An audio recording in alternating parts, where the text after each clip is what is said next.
ready? I get comfy too. Oh, you don't care about the shoes. I do. Okay.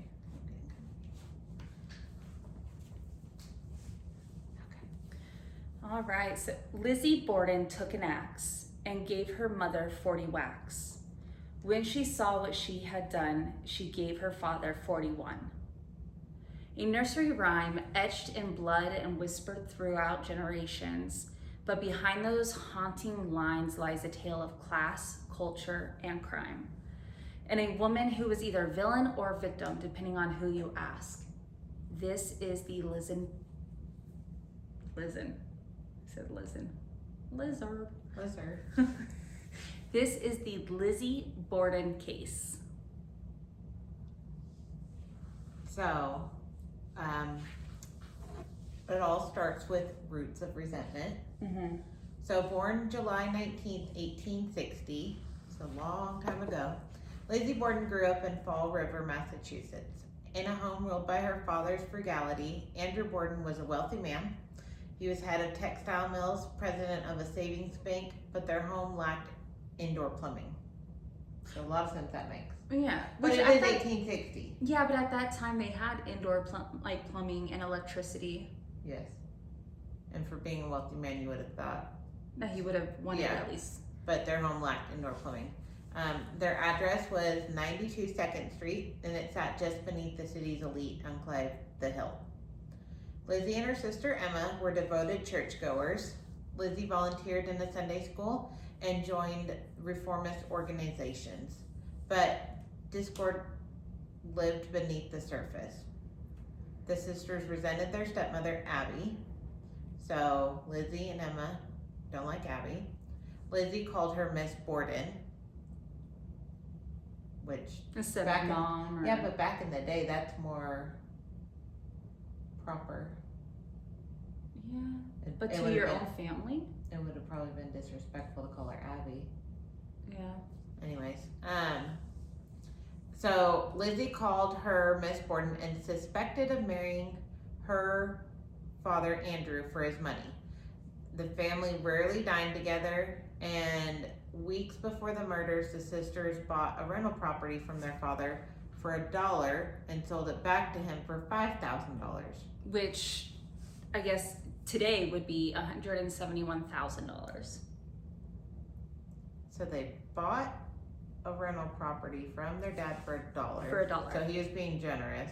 Mm-hmm. But then I wonder why they sold it back. I guess maybe they just won the money. But this started rumors of a bitter real estate feud. So Could be potential reasoning for all of it. Andrew's generous gifts to Abby's relatives. So Andrew's giving gifts to stepmom's relatives provoked a lot of tension. When he killed pigeons that Lizzie had been raising, it added emotional fuel. Oh, he killed her pets. Killed her pets. So dad killed his daughter's pets. Which, I mean, that I'd be pissed. I would be very pissed, but isn't that like a sign of serial killer, animal farming? I mean, I guess in early ages. Yeah. Yeah, but he probably was like just needing to get rid of them to get them gone. Yeah. I mean, they are dirty. Yeah. So here's Lizzie raising her pigeons and dad comes out and kills them. But this does make her mad. So by July, the sisters vacationed in New Bedford, and then Lizzie returned days before everything changed. So Emma's still gone, her other sister, and Lizzie comes home. And on the days leading up to August 4th, the entire Borden household fell violently ill. Later blamed on mutant left on the stove.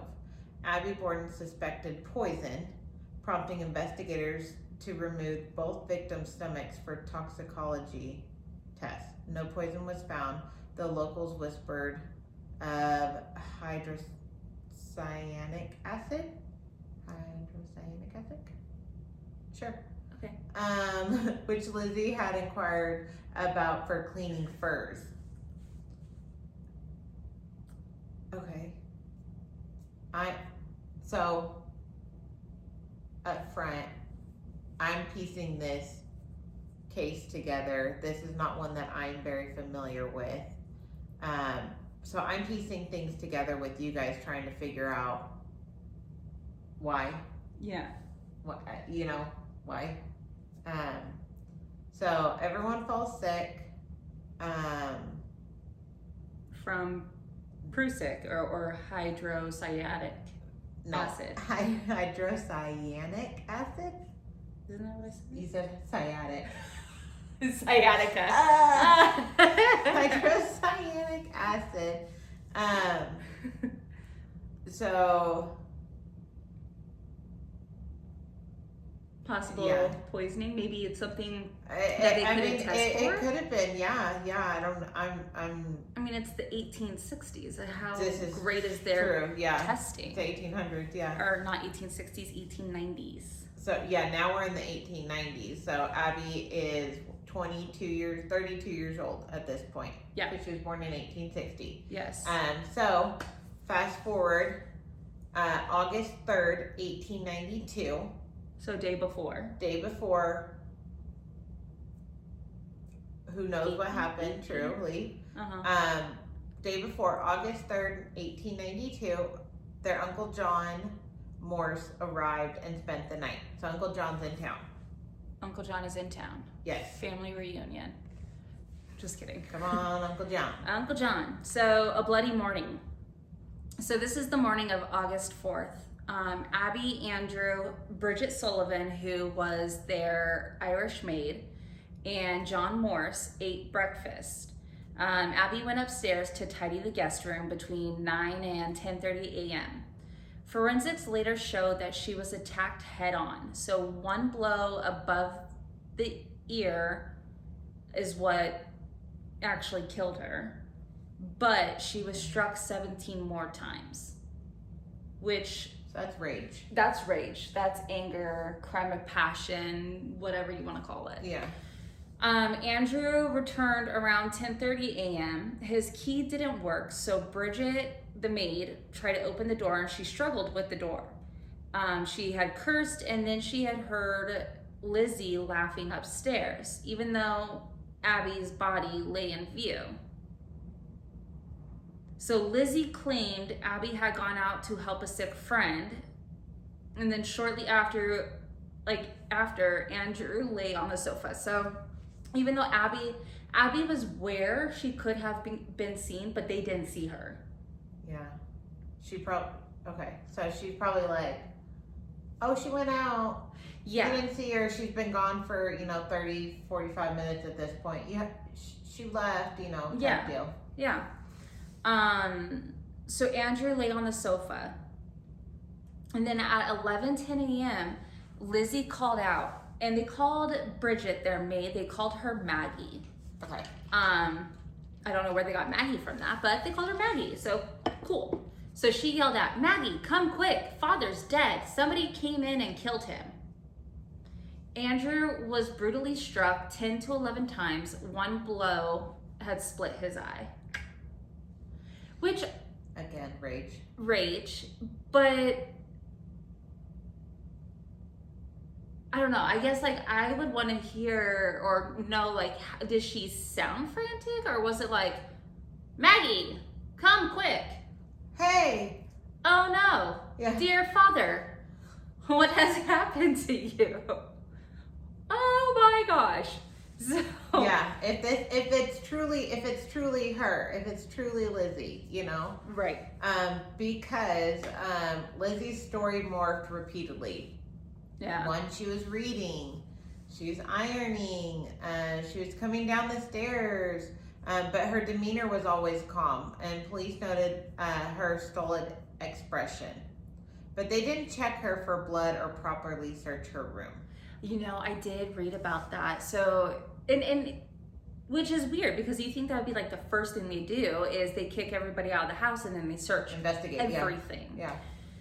But yeah, no, apparently they didn't. But think about how long ago this was, and then with it being a woman, they probably didn't even suspect. Oh yeah, heck no.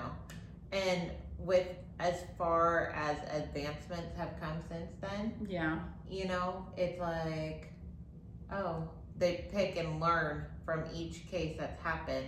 They're like, after this one, they're like, next time, let's search the house. Yeah. Light bulbs go off. Ding dong. So, but yes, didn't check her for blood or properly search her room.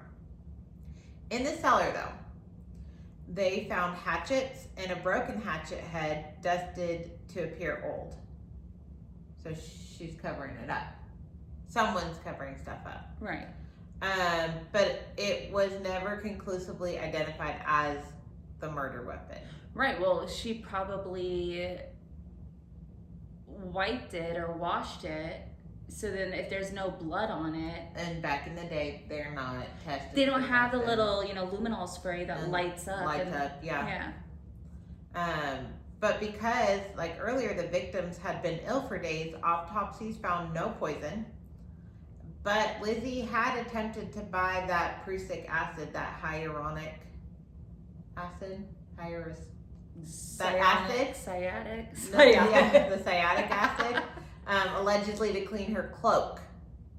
Which was made of fur. Which you would think anything acid you wouldn't want to use on a fur. It's 1890, honey. Oh, who knows? We live in our fur coats. They had the money for the fur coats. That's They're true. Using that acid on it. So medical testimony disputed its practical use. Okay. So, but that evening, Lizzie and Alice Russell, which is a friend of Lizzie's, Lizzie and Alice entered the cellar. Later, Lizzie returned alone, bending near the sink.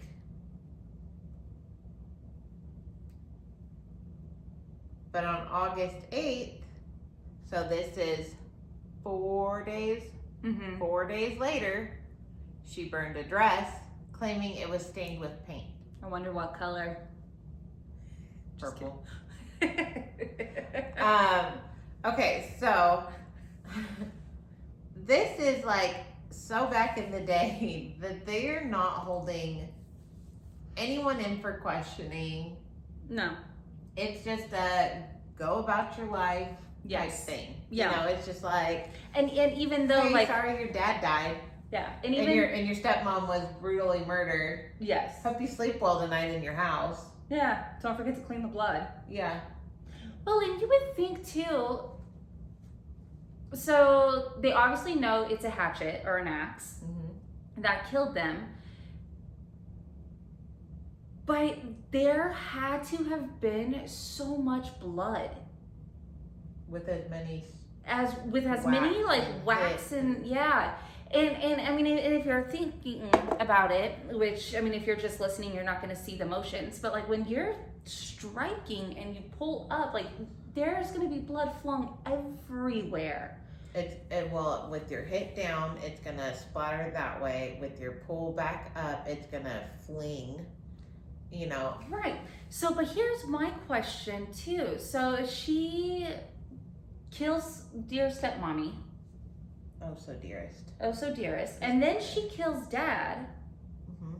And then she yells for the maid. Wouldn't she have blood all over her? I mean, or she stepped out and cleaned up and then came back? And that, you know, what if they were in it together? Oh, that could be true. There were rumors. So. Okay. So Lizzie appeared at the inquest on August 8th. So 4 days after. Yep, 4 days after. She was denied her lawyer, drugged with morphine, and her testimony was confusing. I'm sorry, if you've ever been on morphine, yeah, it's going to be confusing. I would be confused. I don't even know my dreams alone are psychotic and weird, so I could only imagine what I would say drugged up on morphine. I mean, whenever I had my wisdom teeth removed, I thought, you know, I was going to get to meet Bret Michaels, so Just the laughing gas alone gets me. I don't know about no Every morphine. rose has its thorns. That's hilarious. I just get very like grateful. So like when I woke up from my hysterectomy, I just kept saying, I just kept saying thank you over and over again to the nurses. Thank you. I know. Every time they're like, oh, are you hurting? I'm like, yes, thank you. Yes, you just ripped my insides out. I'm hurting. Thank you. Give me that morphine. Yeah, you know what? Maybe we'll give you some Dilaudid. Oh, thank you. Oh, dear Lord. So she contradicted herself a lot, obviously. Like I would contradict myself too. Refused to answer simple questions and changed her account of the morning 3 times. Again, she's drugged on morphine. I can't even tell you sober what I did yesterday. Well, I don't even know if they denied her lawyer. How is this even a legitimate questioning? It's the 1800s. Who knows? Yeah, they learned from that too. They learned from that too. Drug, the people were questioning. With morphine. Yeah. Press coverage exploded. Her behavior convinced some supporters of her guilt, which obviously... You don't know what she's saying. On August 11th, she was arrested. Her inquest testimony was later deemed inadmissible at trial. She was drugged without her lawyer, so they at least got one thing. And I'm not saying that I believe like Lizzie's innocent or anything like that, but let's follow processes. And clearly in the 1800s, there were really great processes. Yeah.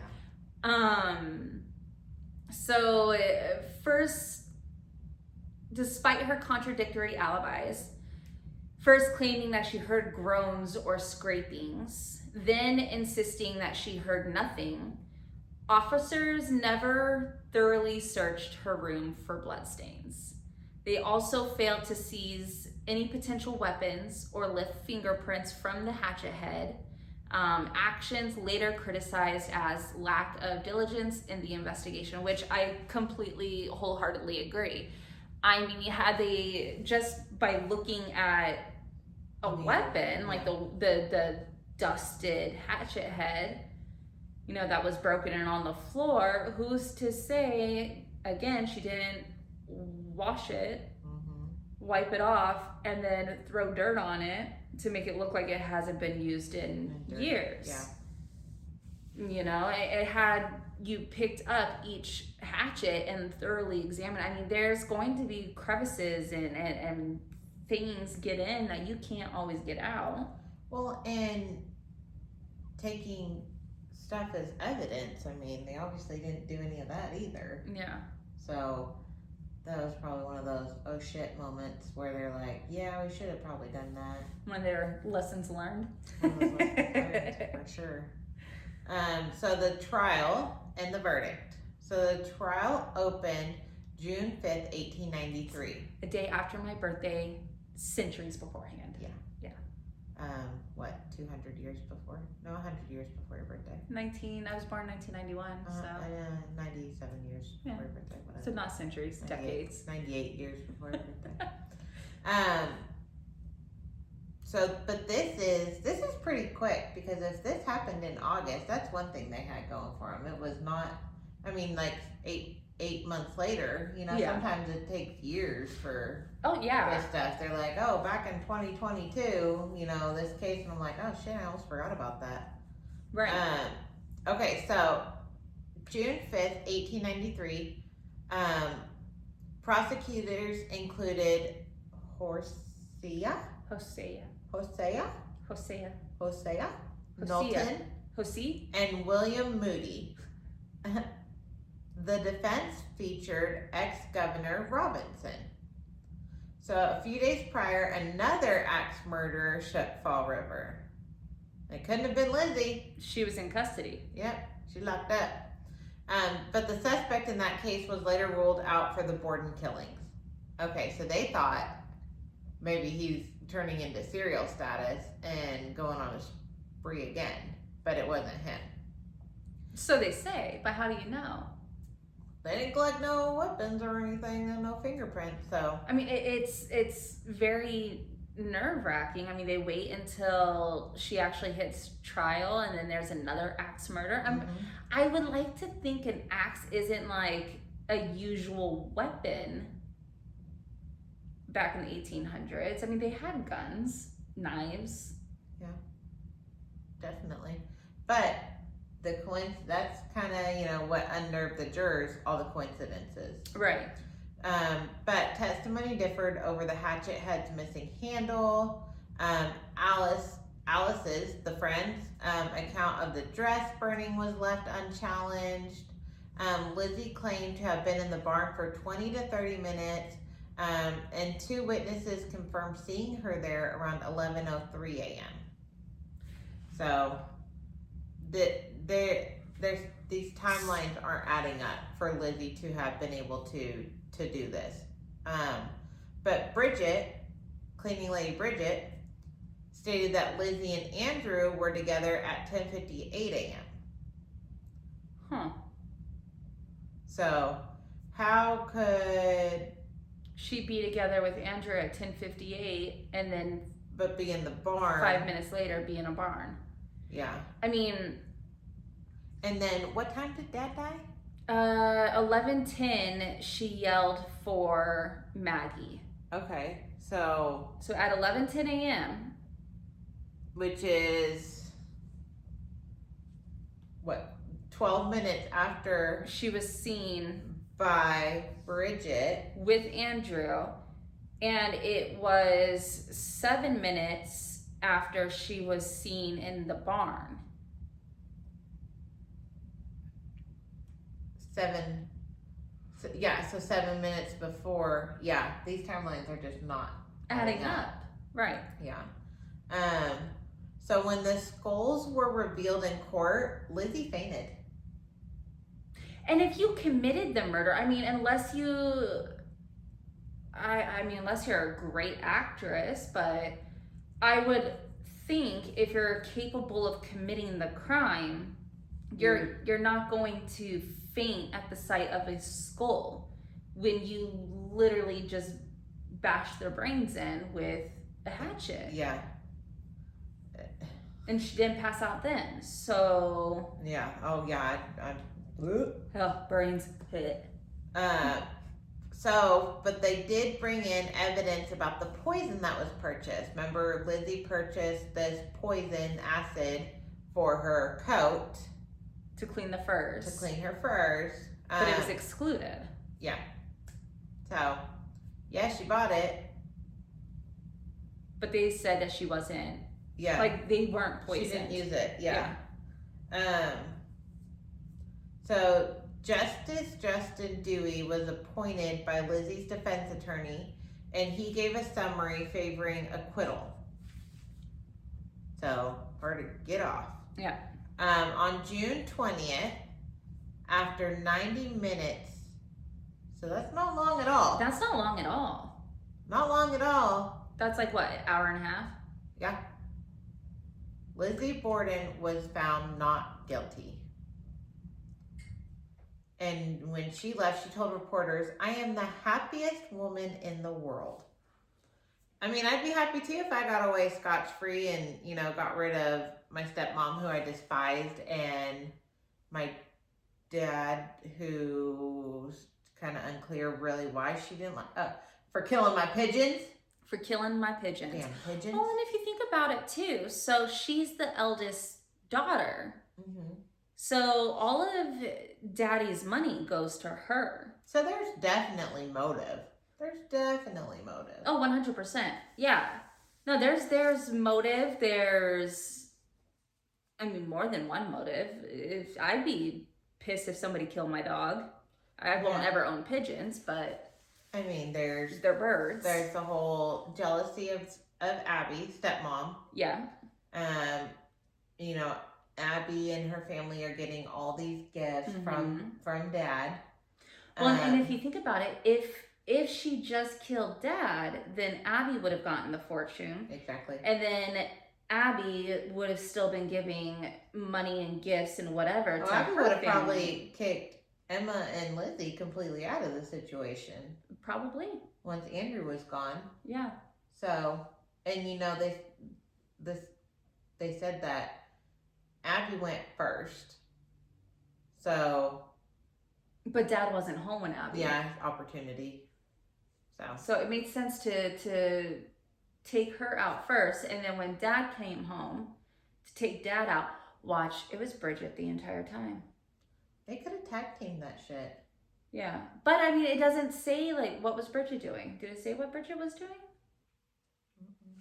So if Lizzie was in the barn, it could have been Bridget, and maybe Bridget or Maggie had a thing for Lizzie and didn't want to see Lizzie take the fall.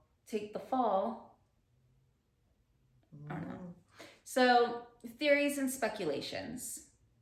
Though acquitted, Lizzie remained the prime suspect. Some believe that she was in a fugue state, like snapped. Yeah. Others suspected abuse. So, mystery writer Ed McBain imagined a romance with Bridget, which, hello, we've been talking about too. It's not uncommon for back then. No. Secret love affairs. Yeah. So, he imagined a romance with Bridget, interrupted by Abby, met with a candlestick, and Andrew responded similarly and was met with a hatchet. Bridget allegedly changed her testimony to protect Lizzie. Some speculate that she killed the Bordens in anger over being sent to clean windows on a hot day, then blamed Lizzie, a theory popularized by crime museum accounts. She later married and died in Montana. So Bridget later married and died in Montana. Bridget's like, girl, you too much. I gotta go.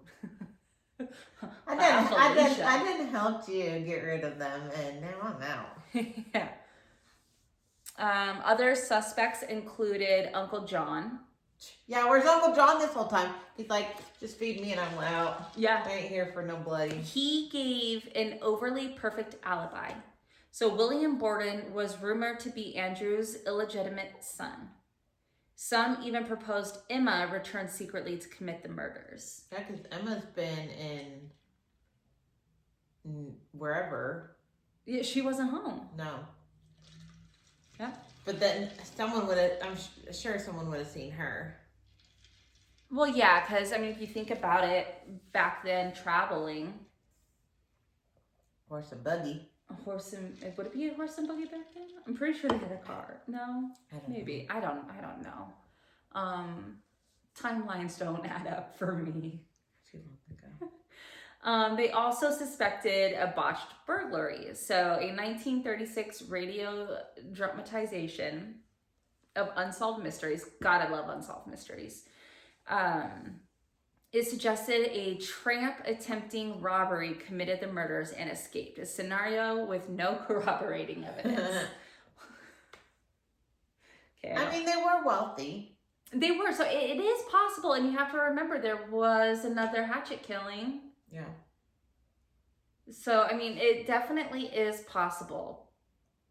But again, the police work was so shoddy. Yeah. There's no knowing what was done. No. Who done it, who didn't, when. I mean, it really does bring back a game of Clue. Yeah. It was the maid. Maybe that's where they got the game of Clue from. Oh, you know what? I did not research that. I'll have to find out. Because was it with a candlestick? Yeah.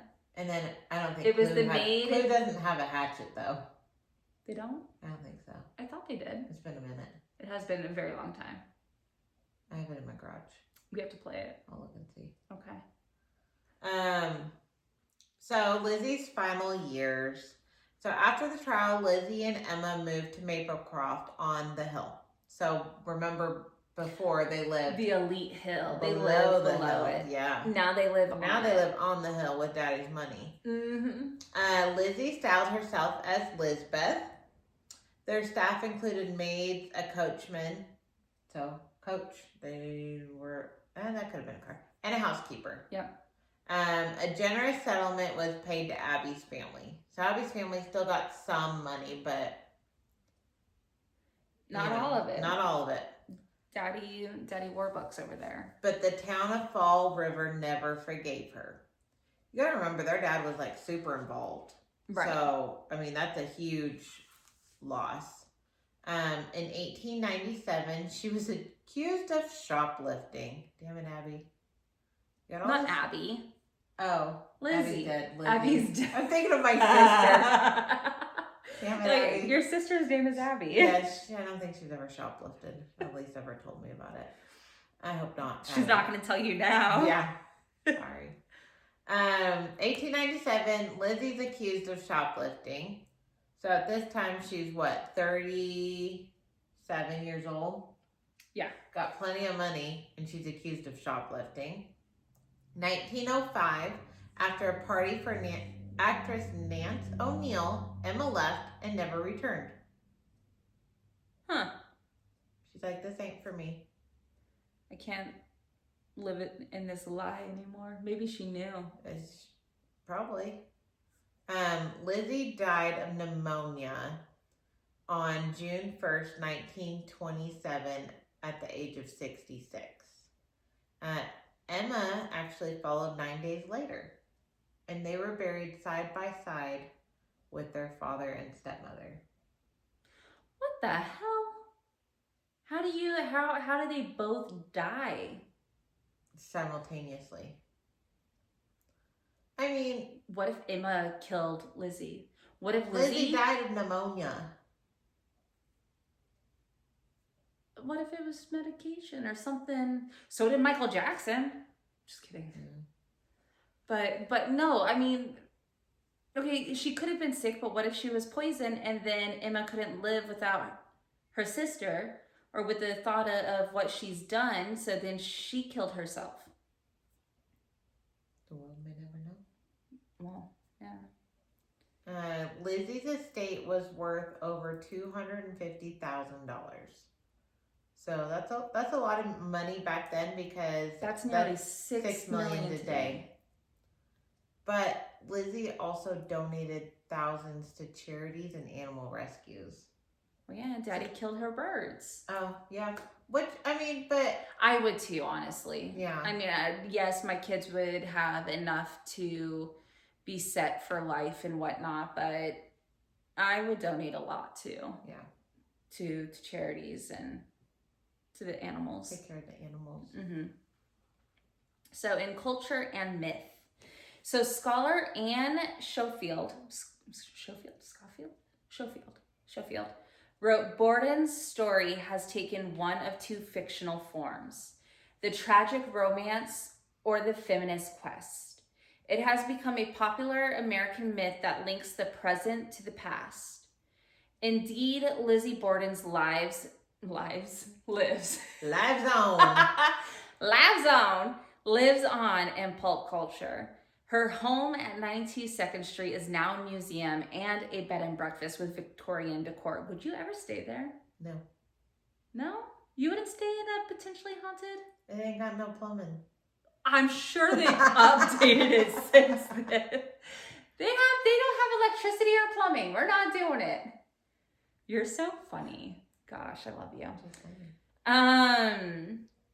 I would totally stay there. I mean, I'd go. I would just put like a ring of salt around the bed. You've seen Supernatural, right? I mean, that's a thing, right? Carry salt? No? I don't know. The Fall River Historical Society holds evidence from the trial, including the infamous hatchet head. That would be kind of cool to see. Yeah. And then there's the rhyme, sung to... Please don't laugh at me when you hear this. I am 100% tone deaf.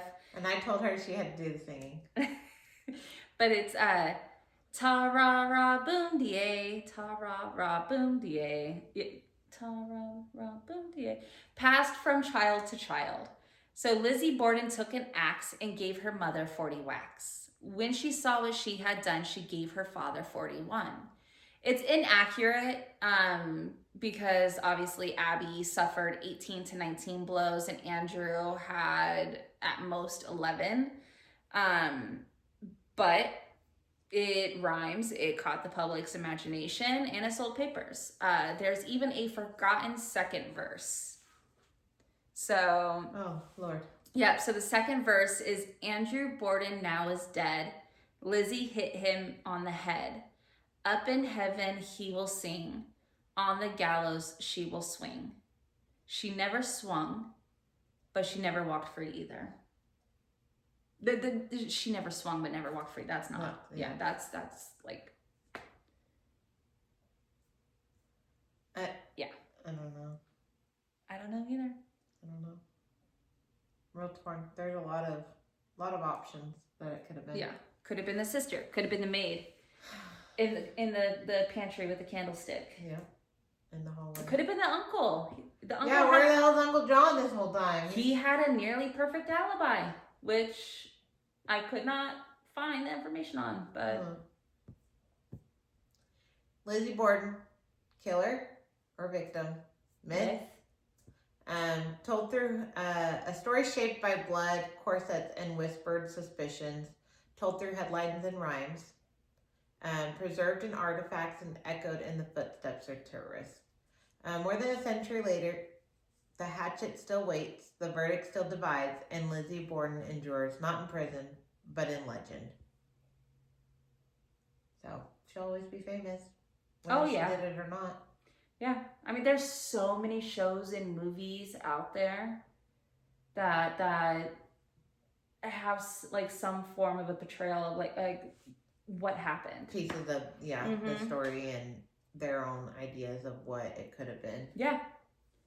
Yeah. It's just one of those cases where the world is never going to know the truth. No. All right, Sleuth Squad. Thank you for joining us, and until next time, bye. Bye. Now you get to get up and turn it off. Ba ra ra boom,